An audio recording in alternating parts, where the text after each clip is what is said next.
제10호 태풍 산산이 일본을 강타했습니다. 최대 풍속 초속 70m의 초강력 태풍으로까지 발달한 산산은 100명 이상의 인명피해를 발생시키며 수백 킬로미터 떨어진 도쿄를 포함한 일본 열도를 사실상 마비시켰는데요. 이를 대비하기 위해 일본에서는 태풍이 수십 년에 한 번 있을 법한 세력으로 접근할 것으로 예상될 때 내리는 특별경보를 발령했고 225만 명을 대피시키는 등의 대대적인 조치를 취했습니다. 그럼에도 불구하고 이 정도의 피해가 발생했다는 사실은 산산이 일본 역사상 손꼽히는 태풍으로 기록될 것임을 보여주는 듯 하는데요. 이런 슈퍼태풍 산산의 상륙을 앞둔 당시 일본 국민들은 공포에 질려 벌벌 떠는 모습을 보였습니다. 심지어 일부 시민들은 공포에 질린 나머지 충격적인 행동까지 서슴지 않았다고 하는데요. 대체 산산이 도착하기 직전 일본 현지에서는 무슨 일이 벌어졌는지 3가지 사연을 통해 전달해 드리겠습니다. 첫 번째 사연입니다.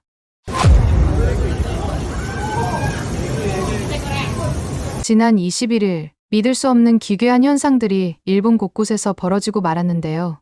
심지어 일본에 예정된 재난재해는 여기서 끝이 아닌 상황이고 결국 한국의 도움까지 요청하고 있습니다. 대체 일본에서 어떤 일이 벌어지고 있는 건지 함께 알아보러 가실까요? 안녕하세요. 저는 도쿄에 사는 나카무라 유키코예요. 이제 40대 초반이 되었네요. 기상 칼럼니스트로 일한 지 벌써 13년이 되어가고 있어요. 제가 이 일을 시작한 건 2011년 그 끔찍했던 동일본 대지진이 일어났던 해였어요. 당시 저는 20대 후반의 신문사 수습기자였어요.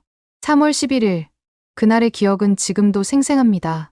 오후 2시 46분 미야기현 앞바다에서 규모 9.0의 지진이 발생했죠. 당시 도쿄에 있던 저도 그 진동을 느낄 수 있었어요. TV에서는 쓰나미가 해안을 덮치는 모습을 실시간으로 보여주고 있었고 저는 그저 멍하니 화면을 바라볼 수밖에 없었죠. 그날 이후 제 인생이 완전히 바뀌었어요.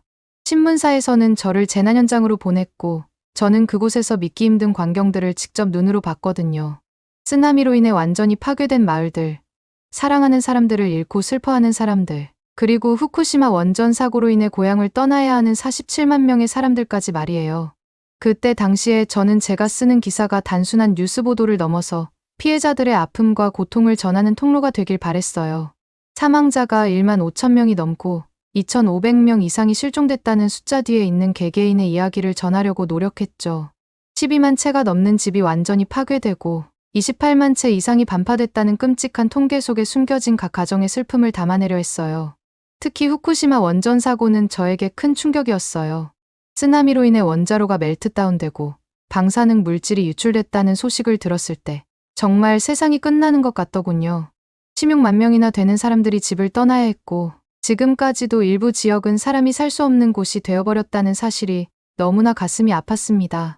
이 사고가 앞으로 수십 년, 어쩌면 수백 년 동안 일본에 영향을 미칠 거라는 생각에 정말 두렵더군요. 특히 오늘도 후쿠시마 원전 사고 관련 소식이 들려오더라고요. 도쿄전력에서 13년 만에 처음으로 후쿠시마 원전의 해결료 잔해를 제거하려고 시도했지만 결국 실패했다는 뉴스가 나왔거든요. 작업자들이 해결료 잔해를 꺼내기 위한 장치를 설치하는 과정에서 문제가 발생했다고 해요. 이번에 꺼내려고 했던 해결료 잔해의 양은 3g밖에 안 되는 아주 작은 양이었는데도 말이죠. 게다가 원자로 안에는 아직도 880톤이나 되는 해결료 잔해가 남아있다는 거 아니겠어요?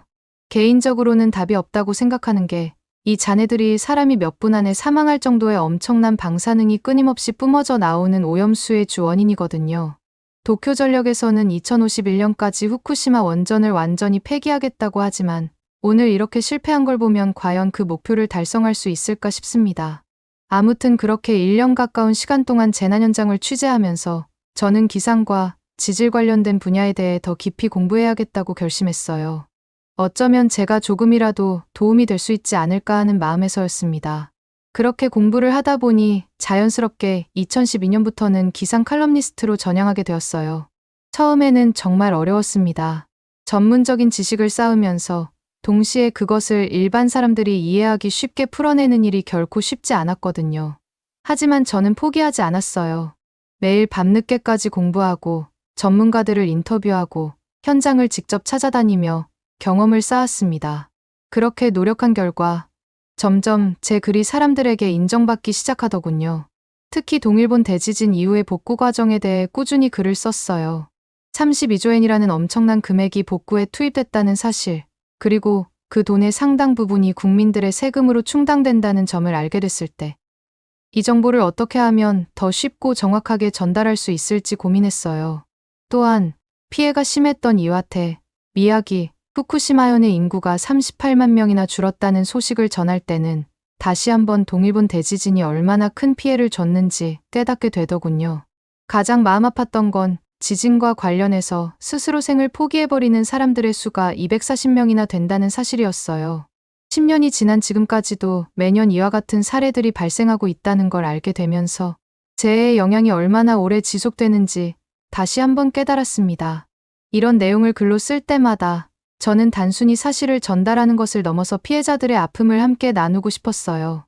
지금은 매일 아침 눈을 뜨면 제일 먼저 지진 정보를 확인해요. 그리고 태풍 정보도 확인하고요. 13년 전 그날의 기억 때문인지 항상 불안한 마음으로 하루를 시작하게 돼요. 하지만 요즘은 좋은 소식보다는 나쁜 소식을 전하는 일이 더 많아진 것 같아 마음이 무겁습니다. 사실 최근 한 달 동안 일어난 일들은 제가 상상했던 것보다 훨씬 더 심각해요. 난카이 대지진의 전조 증상이 한 달 가까이 계속되고 있거든요. 미야자키현에서 시작된 지진은 이제 이바라키현까지 이어졌습니다.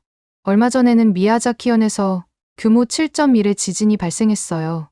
그때 저는 좀 거리가 떨어져 있는 곳에서 사무실에서 일을 하고 있었는데도 진동을 느낄 수 있었습니다. 그 순간 정말 무섭더군요. 이게 난카이 대지진의 시작인가 하는 생각이 들었거든요.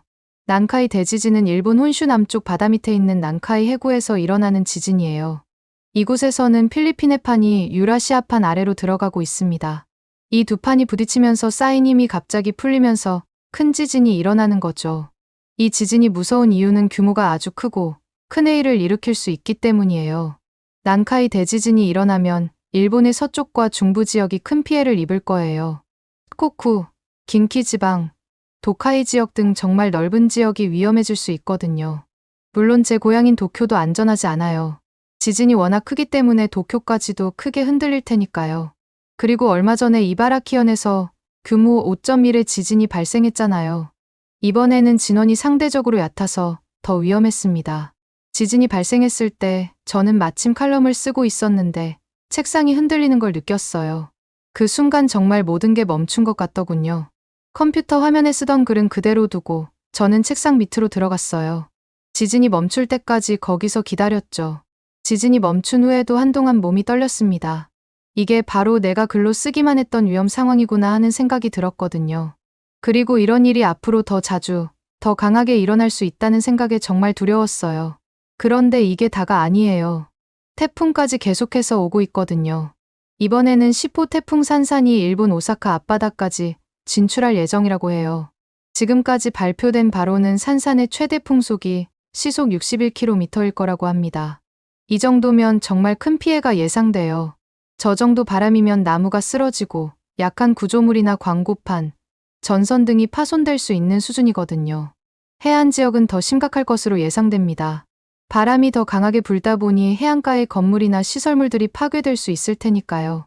게다가 태풍의 강풍 반경이 120km래요. 이 범위 내의 모든 해안 지역에서는 높은 파도와 해일이 발생할 거예요. 특히나 해안가나 저지대 지역은 해수면이 상승해서 침수 피해가 발생할 가능성이 높아요. 항구나 해안가의 시설들도 피해를 입을 수 있다고 하더군요. 정말 걱정되는 건 폭우예요. 엄청난 강수량 때문에 홍수는 물론이고 이게 계속 이어지고 있어서 더 큰 문제가 될 것 같아요. 사실 이번 10호 태풍 산산 이전에도 여러 태풍들이 일본을 위협했어요. 5호 태풍 마리아, 그리고 7호 태풍 안필과 8호 태풍 우쿵도 있었습니다. 이 태풍들은 한국에는 큰 영향을 주지 않았지만 일본 입장에서는 정말 위험한 상황이었어요. 특히 7호 태풍 안필은 정말 무서웠어요. 안필이 일본 도쿄 남동쪽 260km 부근까지 접근했었거든요. 크기는 비록 중형이었지만 강도는 강이었어요. 풍속이 초속 43m, 그러니까 시속으로 환산하면 약 155km였어요. 혹시 이 수치들이 상상이 가시나요? 심지어 강풍 반경이 350km나 됐더군요. 이 정도면 정말 엄청난 규모라고 할 수 있죠. 안필은 일본 열도에 가까워지면서 더 강해졌어요.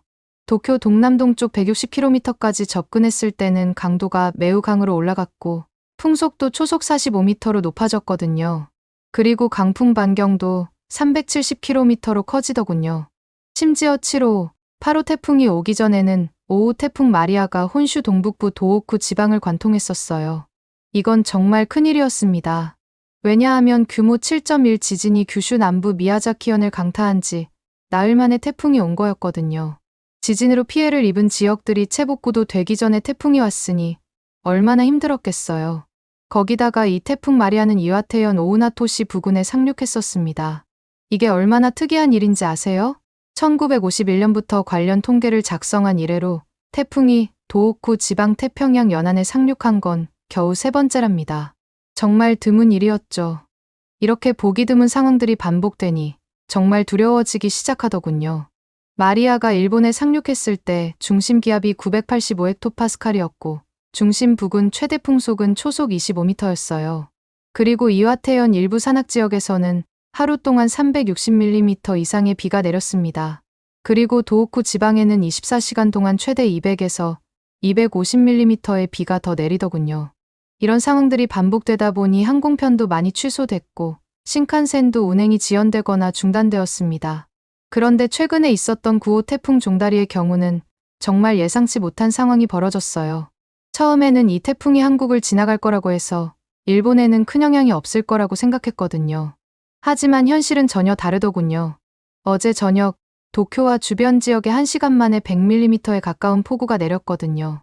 보통 한 달에 내리는 비의 양을 생각해보면 이 정도면 거의 재앙 수준이죠. 마침 퇴근 시간대에 그렇게 된 거라 도쿄 시내 곳곳이 순식간에 물바다가 됐고 엄청난 혼란이 있었습니다.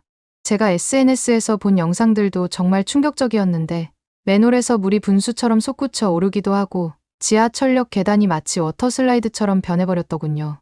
전철 안으로 빗물이 쏟아져 들어오는 영상도 보이던데 마치 전철을 세차하는 것 같다고 하는 사람도 있었죠.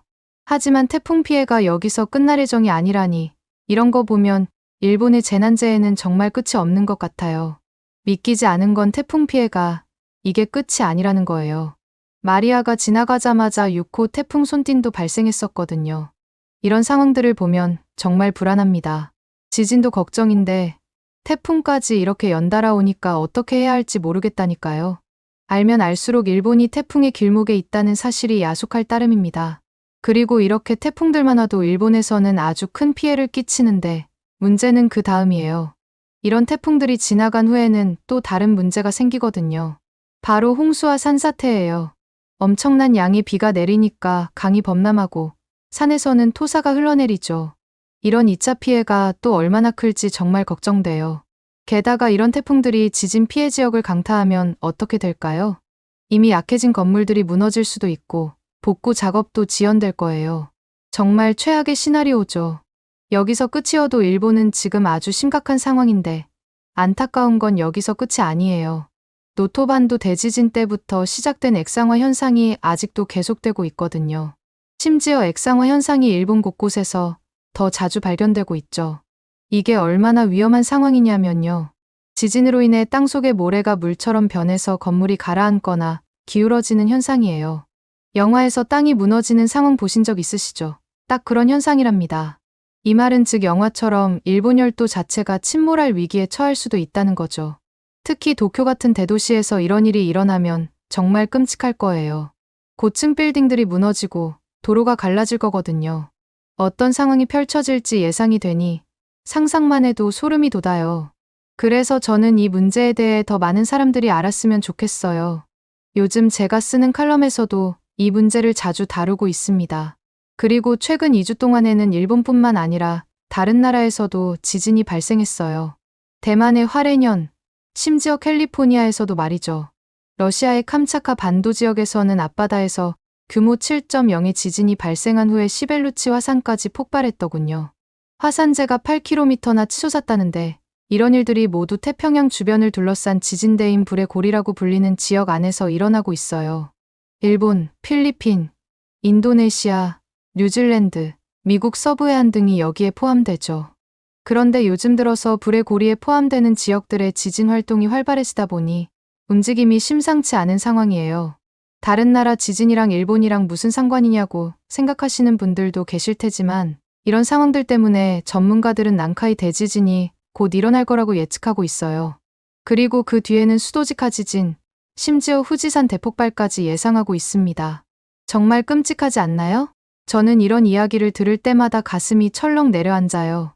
특히 난카이 대지진과 수도직하 지진에 대해 알아갈수록 더 무서워져요.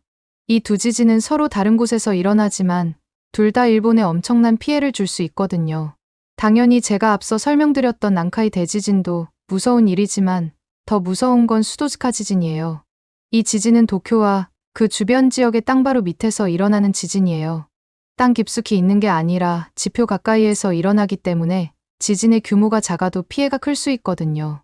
수도직하 지진이 일어나는 이유는 도쿄 주변의 지각 구조가 아주 복잡하기 때문이에요. 여러 개의 판이 만나는 곳이라 작은 단층들이 많이 있어요. 이 단층들이 움직이면 지진이 일어나는 거죠. 수도직하 지진이 일어나면 도쿄와 주변 지역이 엄청난 피해를 입게 될 겁니다. 일본의 정치, 경제의 중심지인 도쿄가 큰 타격을 받으면 일본 전체가 큰 위기에 빠질 수 있겠죠. 그래서 정부에서도 이 지진을 정말 걱정하고 있는 거고요. 그런데 더 무서운 건 이 두 지진이 서로 연관되어 있을 수 있다는 거예요. 주변 전문가들께 여쭤보니 난카이 대지진이 일어나면 수도직하 지진이 일어날 가능성이 높아진다고 하시더군요. 난카이 대지진으로 인해 지각의 변화가 생기면 그 영향으로 도쿄 주변의 단층이 움직일 수 있기 때문이죠. 심지어 어떤 전문가들은 이 두 지진이 거의 동시에 일어날 수도 있다고 하더라고요. 만약 그렇게 된다면 일본은 정말 큰 재앙을 맞게 되겠죠. 요즘 이것 때문에 마음도 싱숭생숭한데 최근에 저에게 정말 속상한 일이 있었어요. 제 친구들 중 3명이 갑자기 연락이 끊겼거든요. 사실 이 3명은 저보다 훨씬 더 부유한 집에서 태어난 친구들이었는데 갑자기 어느 날 SNS를 확인해 보니까 저만 빼고 한국으로 가 있더라고요. 저는 정말 놀랐어요. 왜 갑자기 말도 없이 한국으로 간 건지 이해할 수 없었거든요. 그래서 메시지를 보냈어요. 왜 갑자기 나만 빼고 한국에 간 거야? 나한테는 아무 말도 없었잖아 라고요. 그랬더니 친구들이 뭐라고 답했는지 아세요? 그중 둘이서만 원래 가기로 계획이 되어 있다가 나머지 한 명이 추가되면서 셋이서 여행을 가게 되었다고 미안하다고 하더군요. 하지만 저는 그게 사실이 아니라는 걸 알 수 있었어요. 만약 저를 끼고 싶었다면 저한테 충분히 말해줄 수 있었을 테니까요. 게다가 계속해서 연락을 해온 제 입장에서는 이게 그렇게 계획된 여행이 아니라는 것도 알 수 있었죠.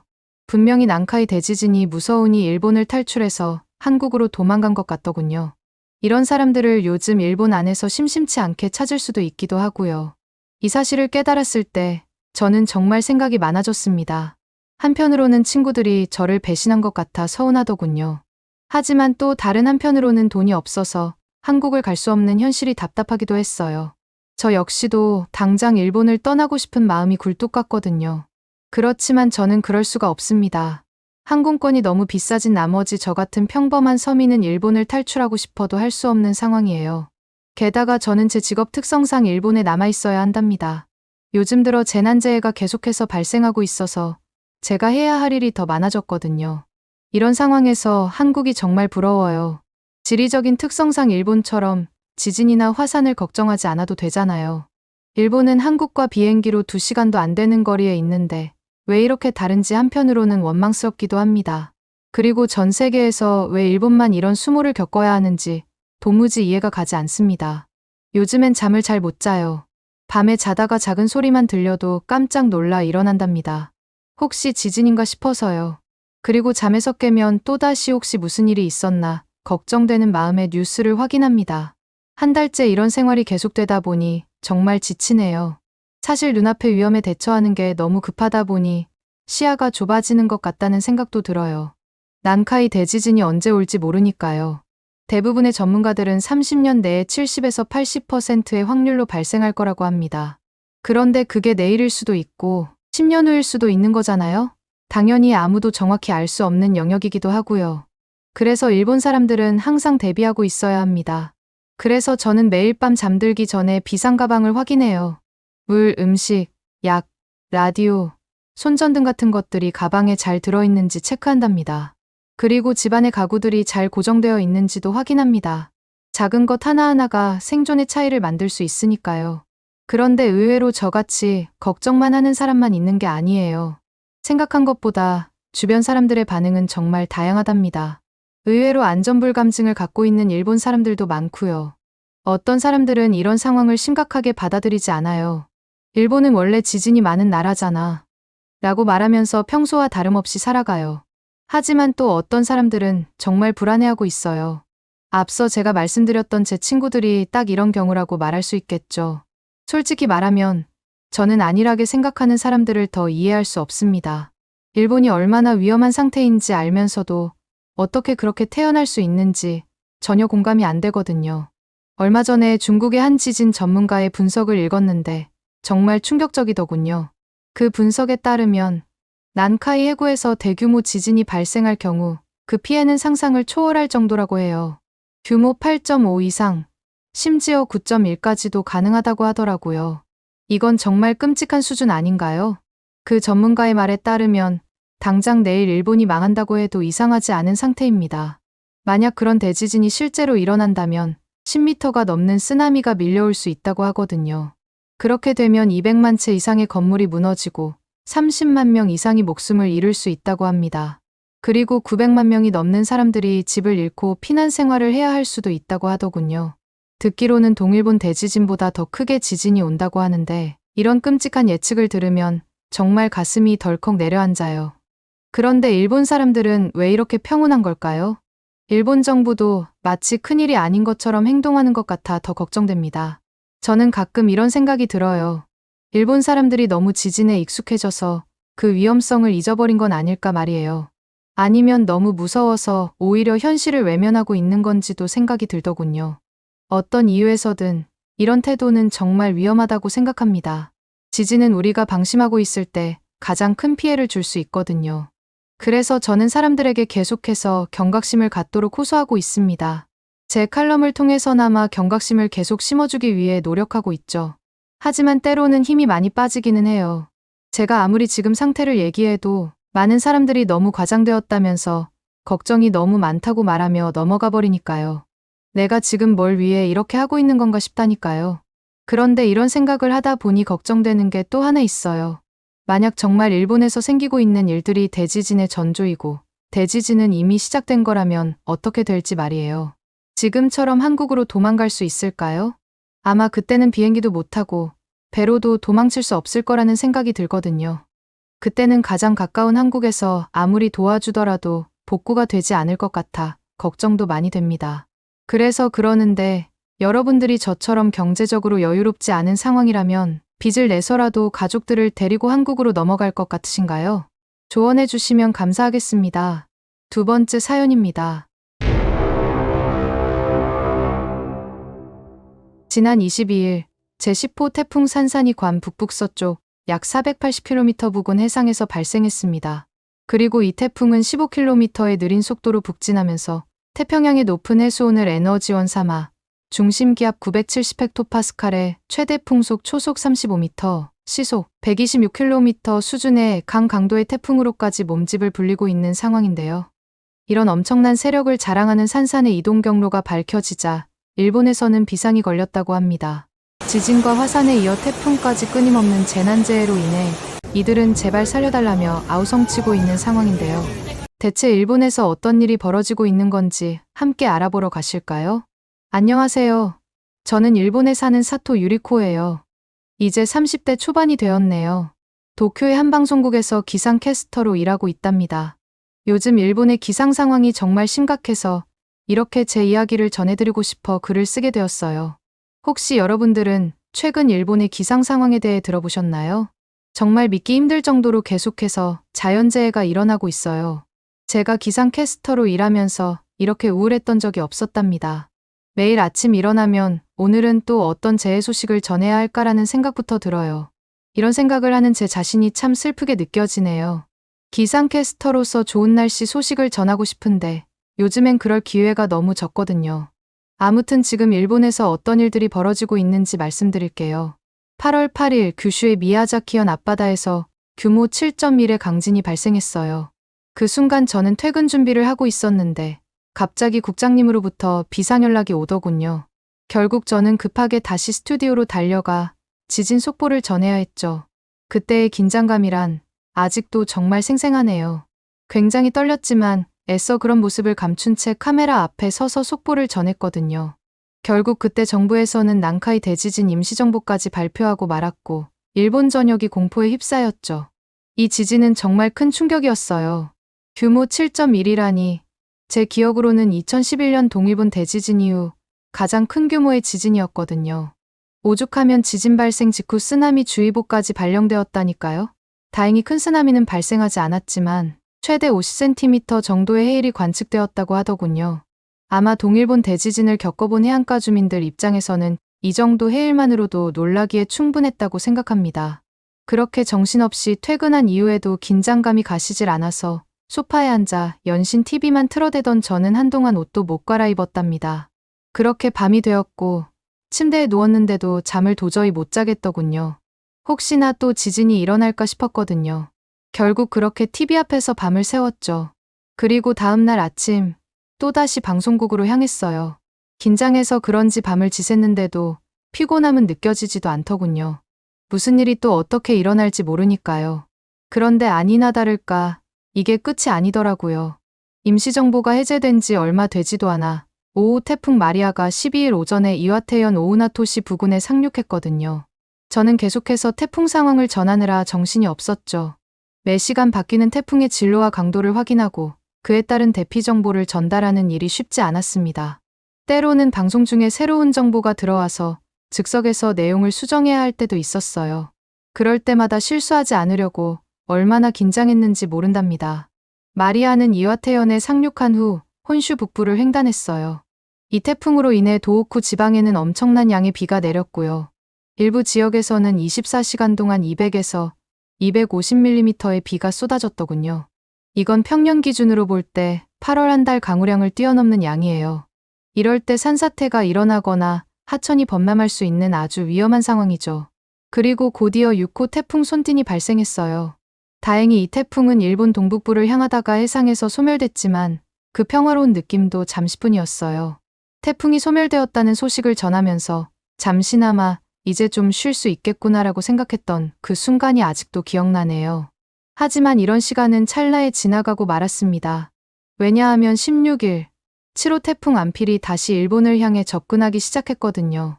여러분들은 안필이 얼마나 강했던 태풍인지 아시나요? 초당 25m가 넘는 강풍이었어요.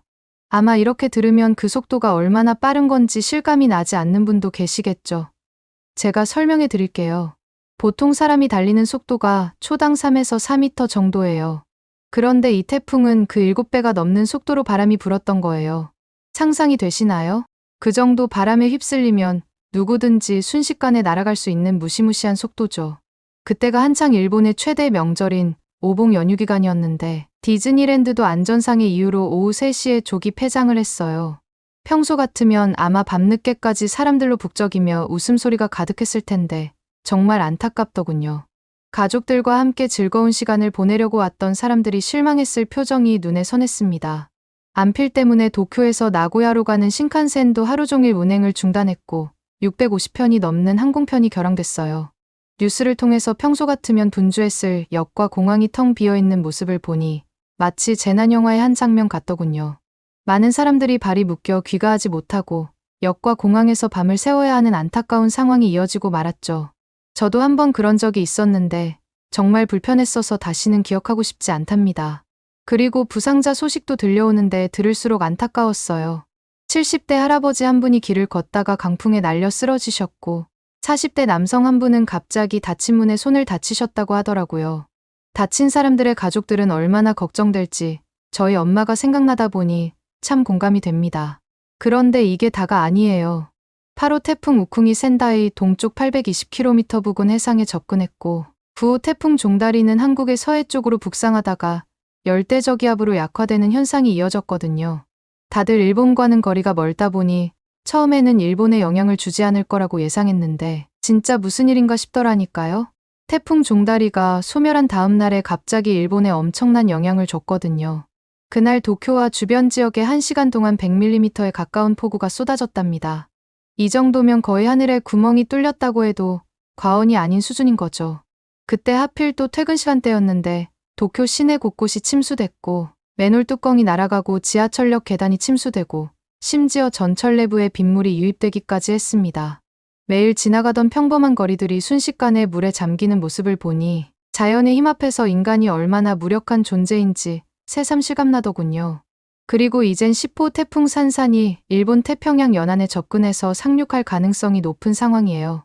25일 오후 3시쯤에는 중심기압 970헥토파스칼의 최대 풍속 초당 35m, 시속 126km 수준에 이르는 강정도의 태풍으로 성장할 거라고 하더군요.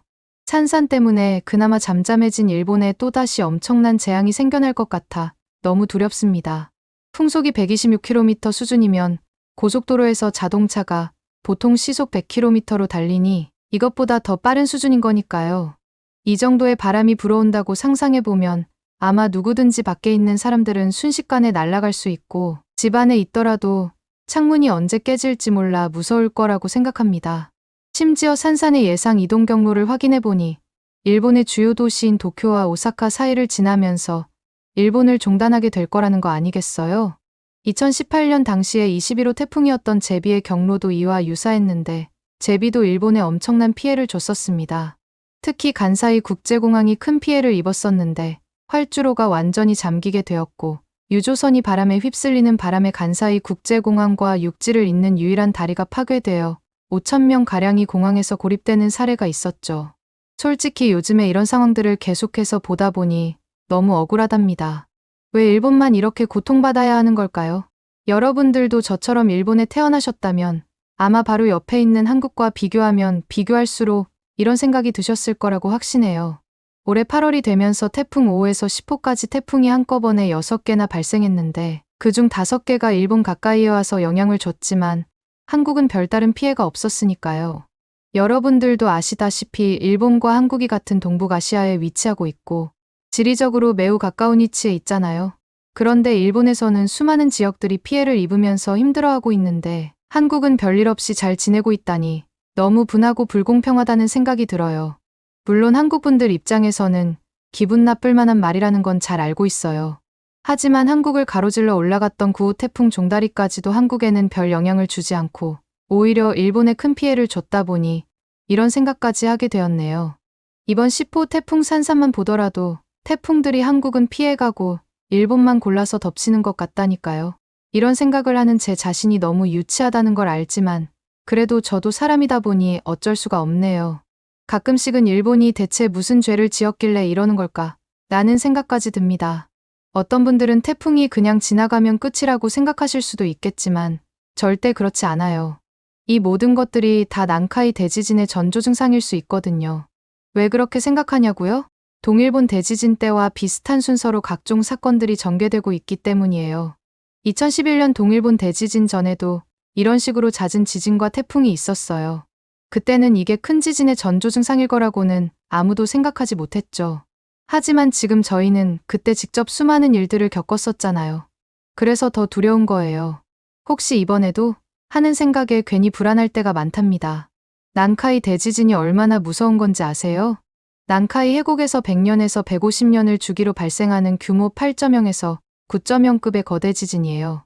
만약 발생하게 되면 23만 명에 가까운 사망자와 실종자가 발생하고 209만 채의 건물이 붕괴될 거라고 해요. 그리고 엄청난 피해 규모들 때문에 복구하기까지는 자그마치 40년이 걸린대요. 그로 인한 경제적인 피해 규모는 최대 1410조 엔으로 추정된다니 정말 상상도 할 수 없는 규모네요. 이 숫자들을 보면 너무나 비현실적으로 느껴져요.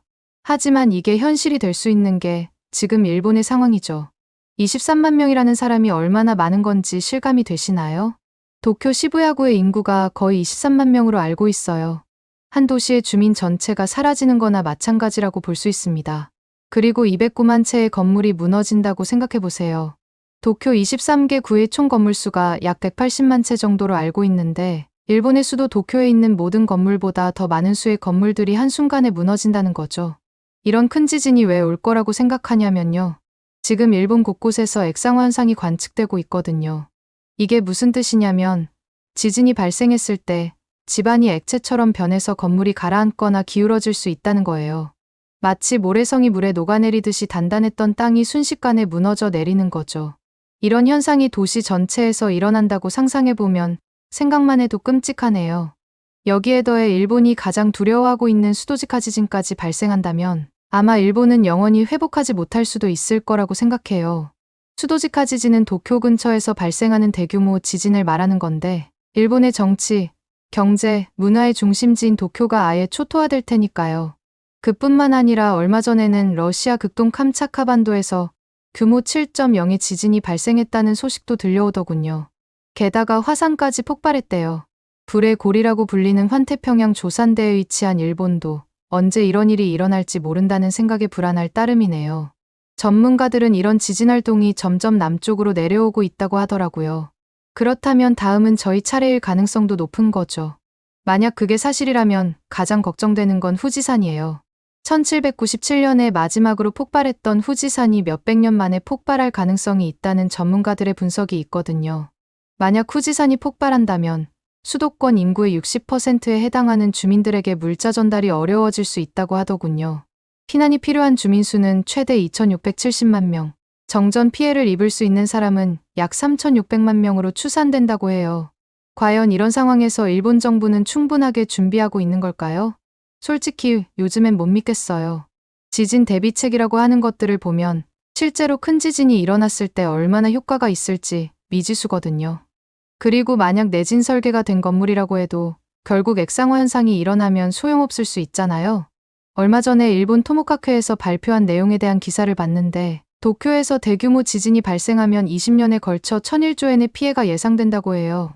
정말 천문학적인 숫자인데 일본이 이런 수준의 피해를 견딜 수 있을지 싶네요. 이런 식으로 지진이 일어나면 기업들이 해외로 이전할 가능성도 크다고 해요. 전문가들은 제조업의 78.3%가 해외로 점진적으로 이전할 것이라고 예측하더라고요. 사실 이해가 안 되는 건 아니에요. 입장 바꿔서 생각해보면 저 같아도 해외로 이전할 것 같긴 하니까요. 심지어 2011년에 발생했던 동일본 대지진도 아직 현재 진행형인 상황입니다.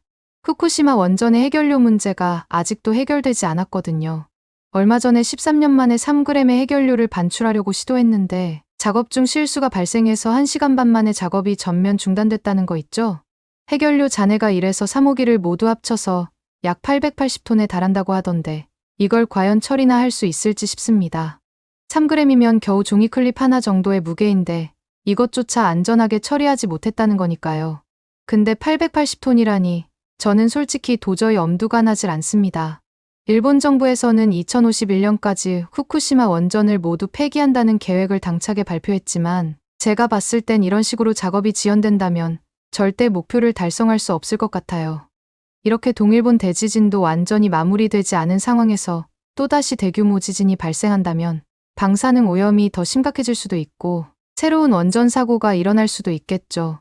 그렇게 되면 일본뿐만 아니라 한국이나 중국, 러시아 같은 주변 나라들에게까지 피해를 줄 수도 있을 텐데 제발 그런 일이 안 생겼으면 좋겠네요. 며칠 전에는 엄마가 저에게 급하게 전화를 하셨어요. 그래서 전화를 받아보니 저한테 얼른 한국으로 도망가자고 하시더라고요. 엄마가 원래 이렇게까지 걱정이 많으신 분이 아닌데도 그런 엄마의 목소리를 들으니 정말 속상했습니다. 하지만 저는 아까 말씀드렸다시피 기상캐스터로 있잖아요. 그것 때문에라도 지금 일본을 떠날 수가 없어요. 지금 제가 하고 있는 기상캐스터가 되기 위해 최선을 다해서 노력했고 이 자리를 절대 놓치고 싶지 않으니까요. 하지만 솔직히 저도 무섭습니다. 그래서 저도 언제든 피할 수 있게 싸놓은 짐이 있기도 하고요. 목숨은 건져야 하잖아요. 제가 알아보니 한국은 장마 때부터 미리 자연재해가 일어날 곳들을 모두 예측해서 불필요한 피해들을 줄일 수 있었다고 하더군요. 그런데 저희 일본은 정치인들이 준비한다고 말하고 있지만 실질적으로는 전혀 대비가 되지 않은 것 같습니다. 만약 난카이 대지진으로 인해 쓰나미가 발생하면 피난소 3,500곳이 침수될 수 있다는 보도도 발표되고 있거든요. 3,500곳이나 침수될 수 있다니 여러분들이 보시기에도 이건 정말 너무한 거 아닌가요? 재난이 발생했을 때 피난소 하나 믿고 거기까지 힘들게 도착했을 텐데 그런 곳이 오히려 위험할 수 있다는 거니까요. 확실히 일본 혼자서는 이 모든 일들을 감당할 수 없다는 생각을 하게 된 결정적인 계기가 있어요. 최근에 기시다 총리가 9월 초에 한국을 방문해 정상회담을 갖는 방안까지 검토하고 있다는 소식이 들려오고 있거든요.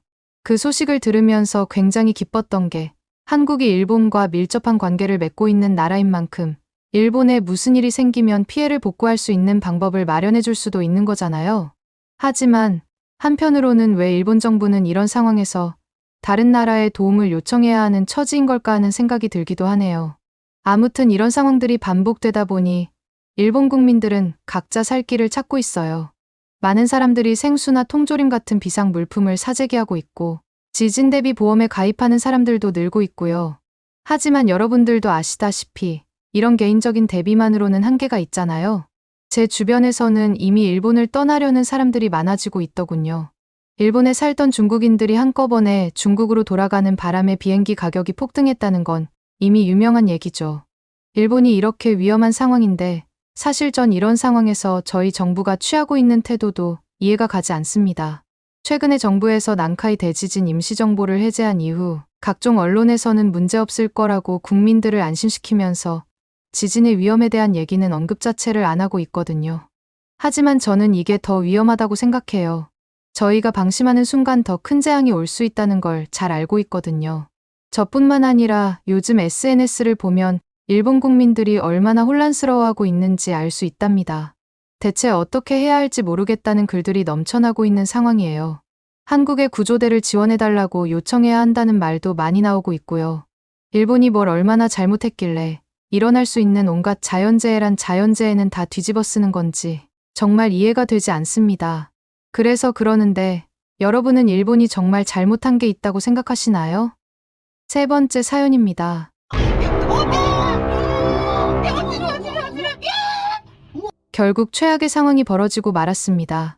대부분의 기상 모델에서 제10호 태풍 산산이 일본의 규슈 지방을 통해 상륙한 뒤 일본 열도를 그대로 관통하는 최악의 경로를 예측하고 있기 때문인데요.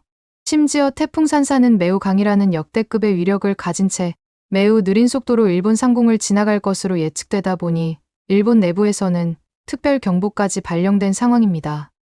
지진과 화산 활동으로 이미 불안에 떨고 있던 일본에 이번엔 태풍까지 덮치면서 일본 국민들 사이에서는 왜 하필 자신들만 이런 연이은 재난을 겪어야 하는 거냐며 불만의 목소리가 터져나오고 있다는데요.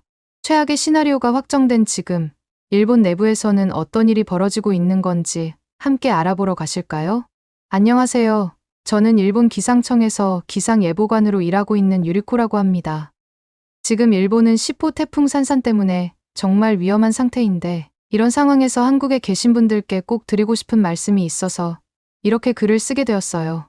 올해 들어 일본은 정말 태풍의 영향을 많이 받고 있어요.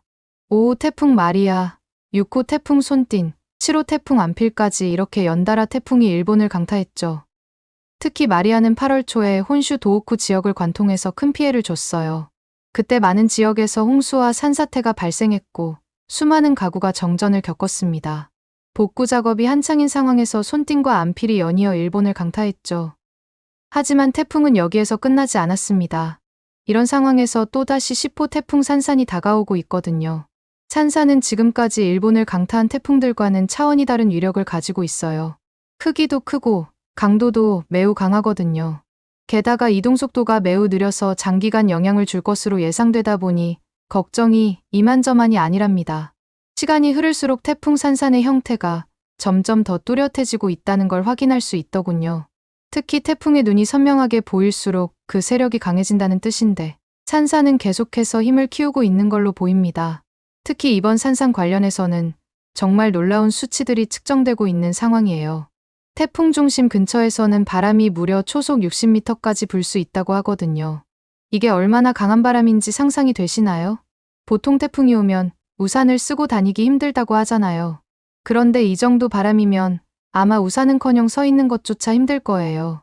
그나마 서 있는 것만 힘들 정도면 집에 있으면 되니 다행일 텐데 60m씩이나 되는 바람은 여기서 끝이 아닙니다. 이 정도 되는 강풍이 특히 더 무서운 이유는 달리고 있는 트럭들이 바람에 넘어갈 수 있고 건물의 지붕이 아예 통째로 날아갈 수도 있기 때문이거든요. 심지어 제대로 고정되지 않은 건물의 외벽이 떨어져 나갈 수도 있습니다. 집 안에만 있는 것도 결코 안전한 게 아니라는 거죠.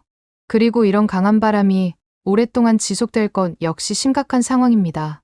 지금까지의 관측 결과로 봤을 때 산사는 일본을 따라 천천히 이동하면서 오랫동안 영향을 줄 텐데 그 시간 동안 계속해서 이런 강풍이 불면 피해가 얼마나 클지 상상조차 되질 않네요.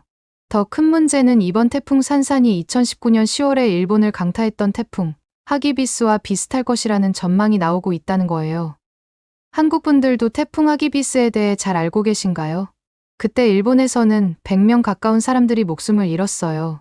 엄청난 폭우 때문에 하천이 범람하는 건 물론이고 대규모 산사태까지 발생했죠. 특히 나가노현에서는 하키마 강이 제방이 무너져 대규모 침수 피해가 있었어요.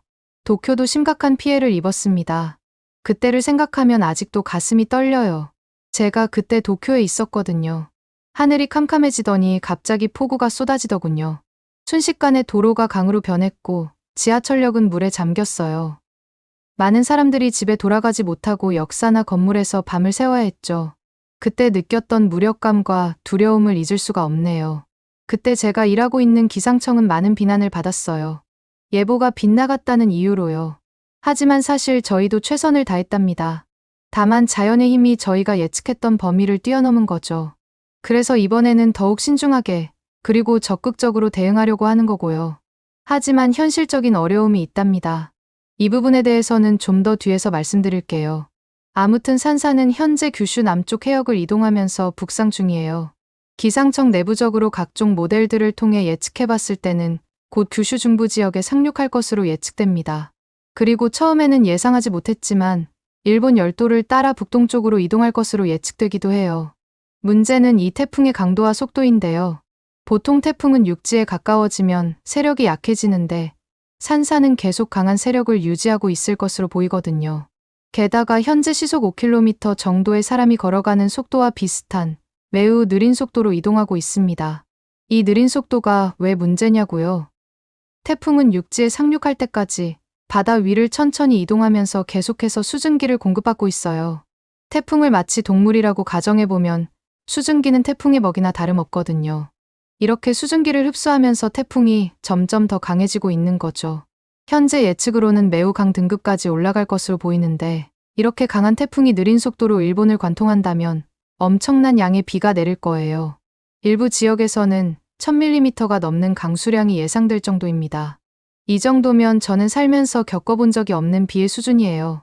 심지어 더욱 절망적인 게 미국 GFS 기상 모델에 따르면 다음 주까지도 규슈 지역에 계속해서 머무른다는 예측 결과도 있더군요. 어떻게 되든지 큰일 난 건 확실한 상황입니다. 이런 위험한 상황에서 저희 일본의 자위대와 경찰들이 정말 열심히 일하고 있어요. 사람들을 대피시키고 피해를 수습하기 위해 온갖 방법들을 사용하고 있죠. 하지만 이렇게 모든 인력이 재난 상황을 대비해서 구조와 대피하는 데에만 투입되다 보니 또 다른 문제가 생기고 있어요. 바로 치안 공백이 생긴다는 거죠. 아니나 다를까 최근 들어 빈집털이나 사기 같은 범죄가 늘어나고 있거든요. 재난 상황을 악용하는 나쁜 사람들이 있는 모양이더라고요. 특히 피해 지역에서 집을 수리해준다며 접근한 이후에 과도한 비용을 요구하는 일도 있다고 하던데 힘든 사람의 마음을 이용하는 거 보면 정말 너무 못됐다는 생각이 듭니다. 그런데 더 큰 문제는 이런 상황에서 일부 사람들이 일본에 살고 있는 외국인들을 의심하기 시작했다는 거예요. 몇 년 전에도 이런 일이 생겼던 히로시마 지역에서는 외국인에 의한 빈집털이가 성행하고 있다는 루머가 퍼져서 경찰이 나서서 해명까지 했던 사례가 있었습니다. 실제로는 같은 일본인들이 저질렀던 범죄인데 말이에요. 이것뿐만이 아니에요. 그 전에도 큰 재난이 있을 때마다 비슷한 루머들이 퍼졌었죠. 특히 한국인들을 이유 없이 싫어하는 사람들이 이런 루머들을 퍼뜨리는 걸로 알고 있습니다.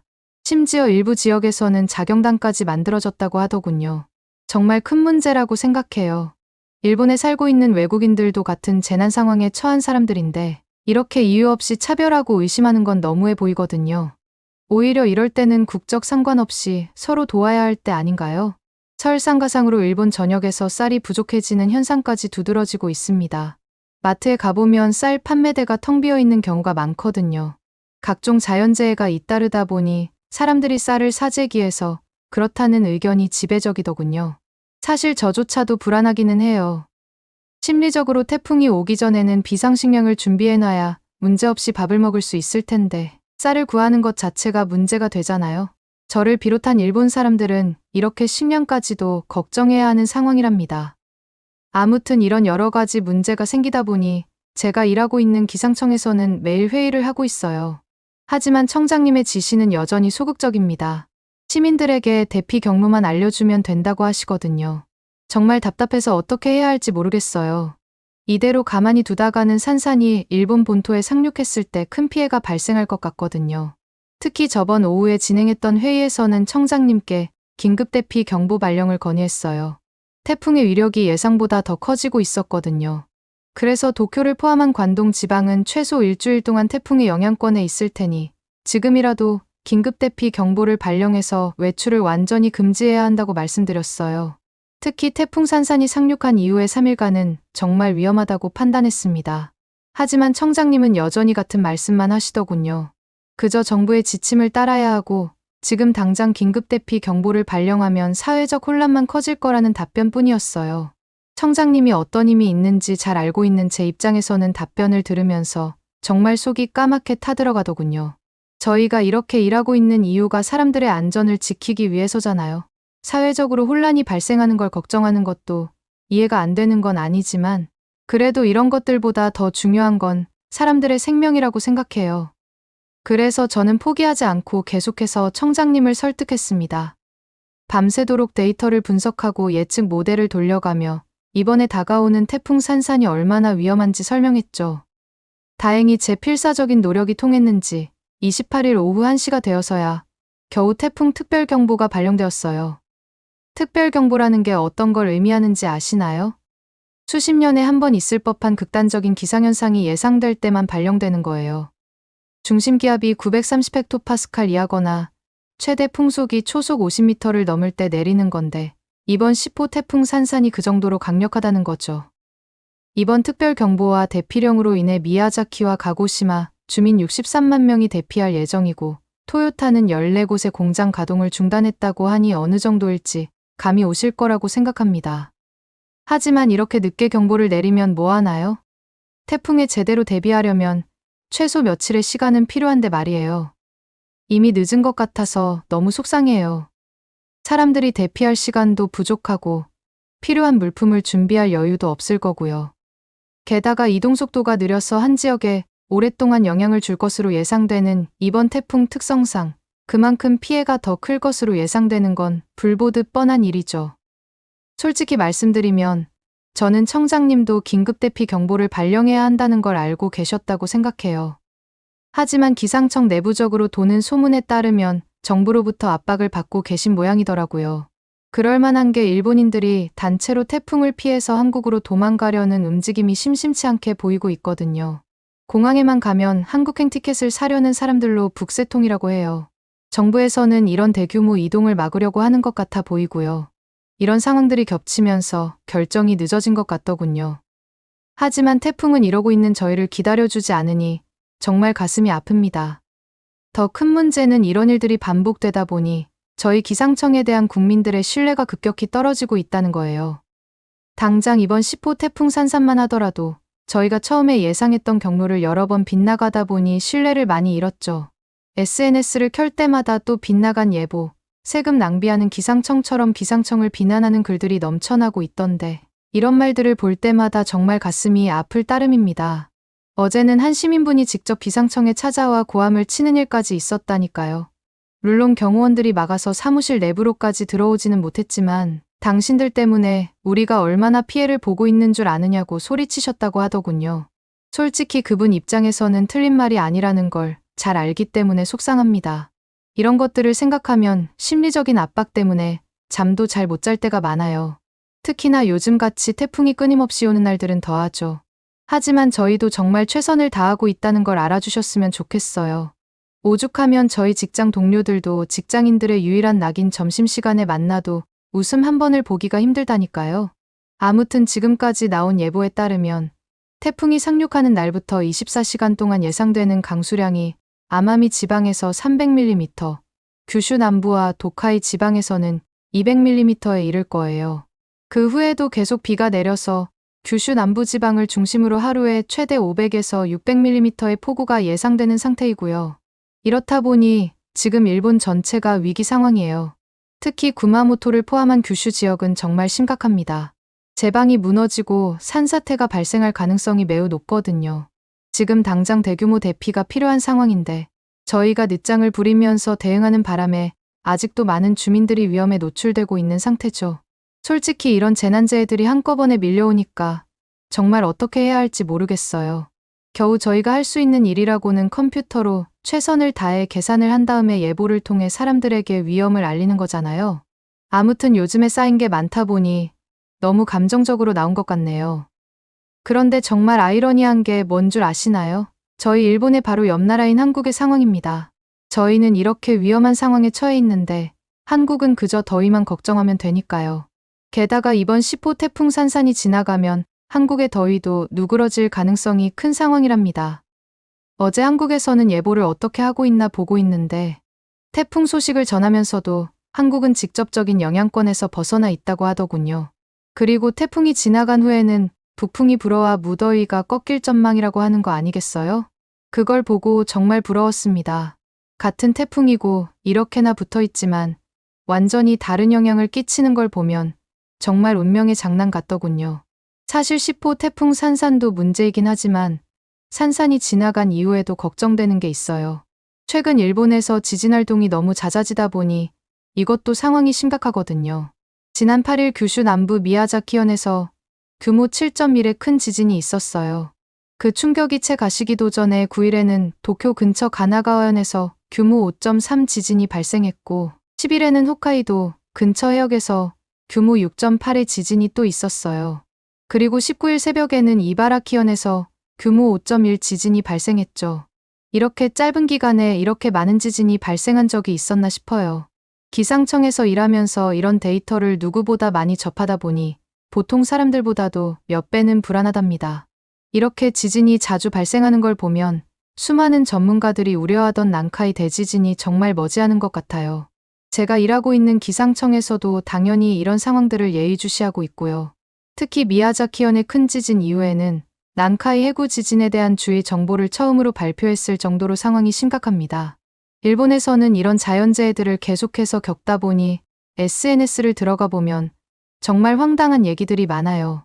한국에서 태풍을 만들어 보내는 거 아니냐는 얘기부터 왜 한국은 일본 바로 옆인데도 태풍의 피해를 받지 않느냐는 의혹까지 말이에요. 기상예보관으로서 이런 말들을 들으면 정말 답답합니다. 이건 완전히 근거 없는 억측이니까요. 아무리 기술이 많이 좋아졌다고 하더라도 어떻게 태풍을 만들겠어요?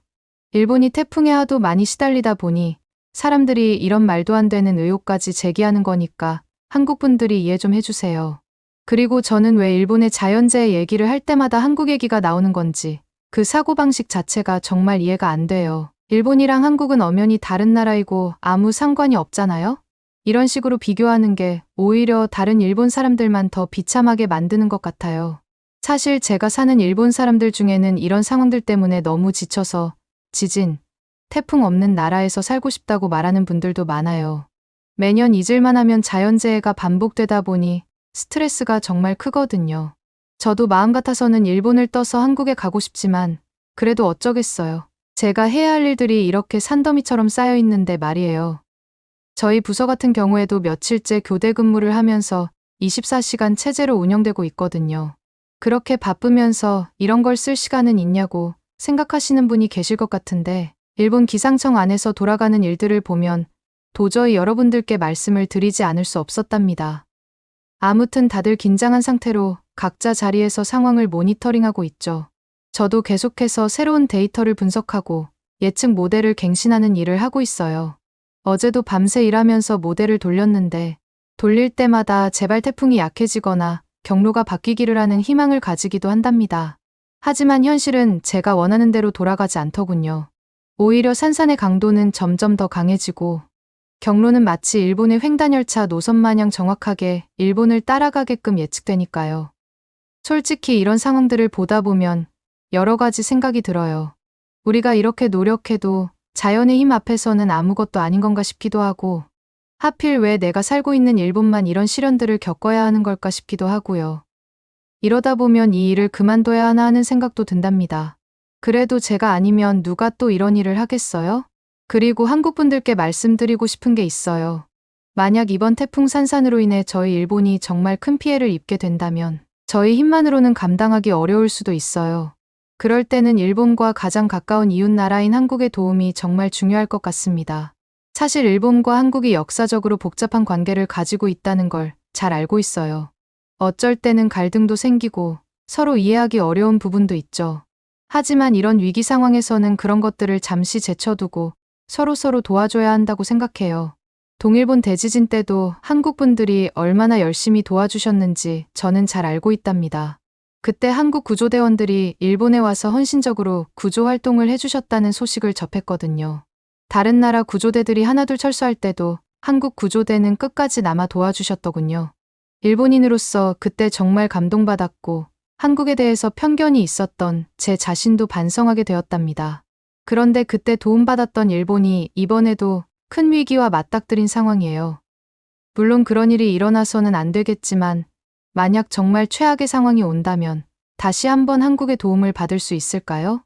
오늘의 사연은 어떠셨나요? 오늘의 사연이 마음에 드셨다면 좋아요만 한번 눌러주세요. 1초밖에 안 걸리지만 좋아요를 한번 눌러주시면 더 좋은 사연을 소개해드리는데 큰 힘이 된답니다. 긴 영상 시청해주셔서 감사합니다. 오늘도 행복한 하루 보내세요.